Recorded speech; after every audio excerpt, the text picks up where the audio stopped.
அன்பார்ந்த மக்களே வணக்கம். நான் உங்கள் பொன் சரவணன். இந்த நாட்டினுடைய முதுகெலும்பு விவசாயம்தான் என்று அனைத்து ஆட்சியாளர்களும் கூறிக்கொள்வார்கள்.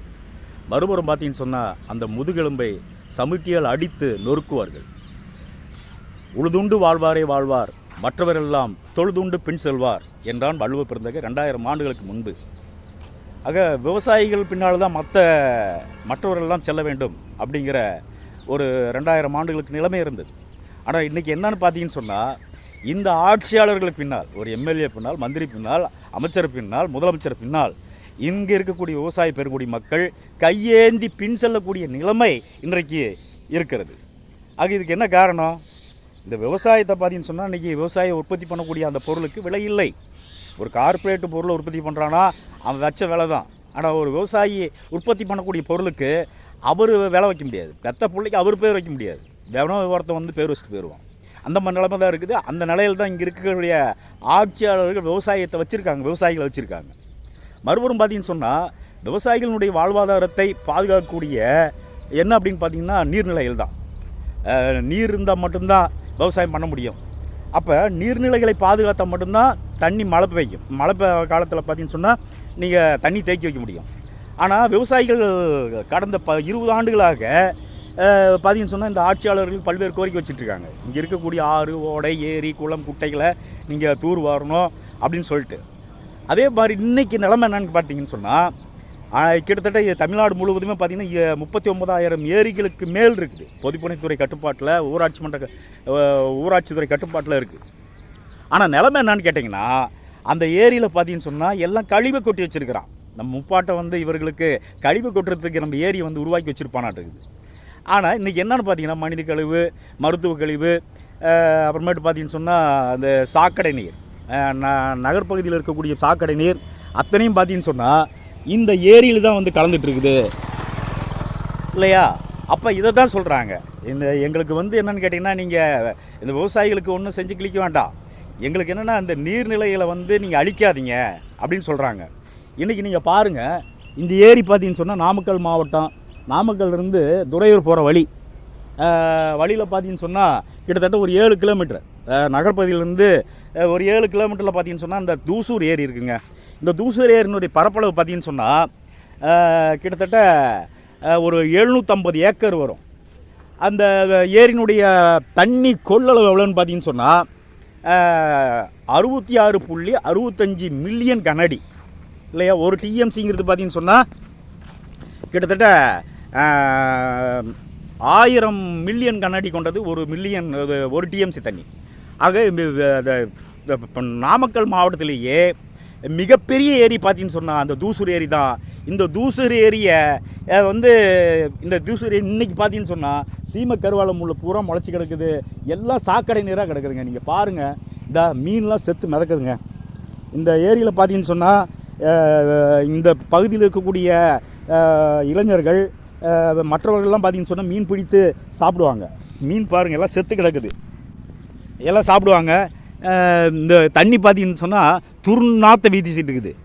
அந்த மாநகராட்சி இருக்கு இல்லையா, மாநகர பகுதியிலிருந்து சாலப்பாளையம் இருக்குங்க. அந்த சாலப்பாளையம் வழியாக பார்த்தீங்கன்னு சொன்னால் ஒரு ஓடை வருது. அந்த ஓடையில் தான் அந்த மாநகராட்சியினுடைய கழிவு பூரா இந்த ஏரியில் கலக்குது. இந்த ஏரியினுடைய விவசாய பெருங்குடி மக்கள் பல மாவட்ட ஆட்சியர், பொதுப்பணித்துறை, முதலமைச்சர் அத்தனை பேர்த்துக்கு மனு போட்டிருக்காங்க. இந்த ஏரி எங்களுடைய வாழ்வாதாரம், உயிர் இல்லையா?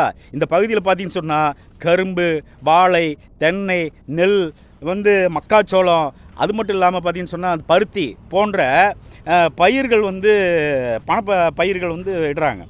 அது முப்போக விளையக்கூடிய இந்த பூமி. ஆக இந்த தண்ணி இந்த ஏரியில் இருந்துச்சுன்னு சொன்னால் இந்த பகுதி முழுவதும் பார்த்தீங்கன்னு சொன்னால் விவசாயம் நம்பி தான் வாழ்ந்துட்டுருக்காங்க.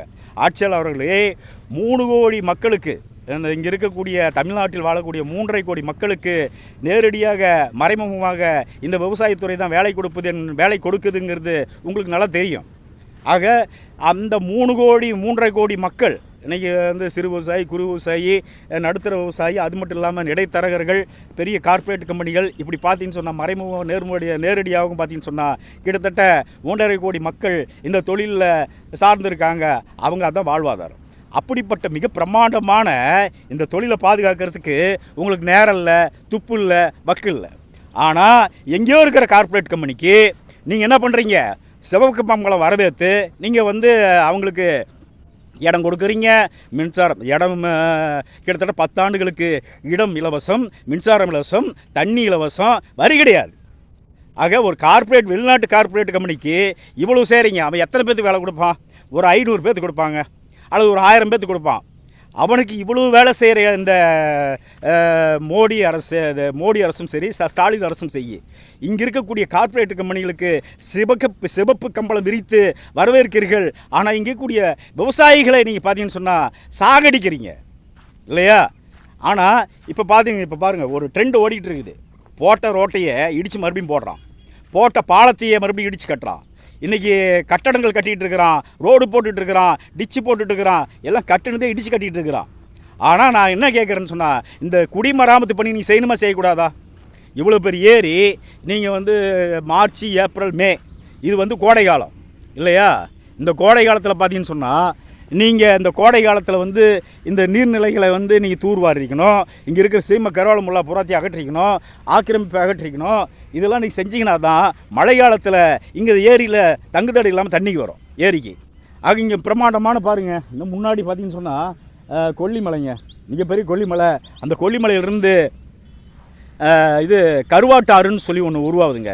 அந்த கருவாட்டாறு பார்த்தீங்கன்னு சொன்னால் கிட்டத்தட்ட 15 ஏரி, கிட்டத்தட்ட இது அடிவாரத்தில் பார்த்தீங்கன்னு சொன்னால் பழையப்பாளையம் சின்ன ஏரி, பழையப்பாளையம் பெரிய ஏரி, அதுக்கு முன்னாடி பார்த்தீங்கன்னு சொன்னால் ஒரு 7-8 ஏரிகள், குளம் குட்டையெல்லாம் நிரப்பி இங்கே தூசூர் ஏரிக்கு வருதுங்க இல்லையா? அந்த கருவாட்டு ஆறு, அந்த கருவாட்டாறு வர வழியிலே பார்த்தீங்கன்னு சொன்னால் சாலப்பாளையம்னு சொல்லி ஒரு பகுதி, அந்த பகுதியிலிருந்து அந்த நாமக்கல் மாநகராட்சியினுடைய கழிவு நீர் அது அப்படியே வந்து கருவாட்டு பாலத்தில் கலந்து ஏரிக்கு வந்துடுதுங்க இல்லையா? அப்போ இங்கேருந்து பார்த்தீங்கன்னு சொன்னால் இந்த ஏரியினுடைய தண்ணி பார்த்தீங்கன்னு சொன்னால் பாலப்பட்டி, அதுக்கு அடுத்தது பார்த்தீங்கன்னு சொன்னால் அரூர், ரங்கம் நாயக்கம்பட்டி ஏரி இதெல்லாம் நிரம்பி இதில் போய் கலக்குது, காவிரி ஆற்றுல கலக்குது. ஆக சுத்தமான தண்ணி போய் கலக்குதா?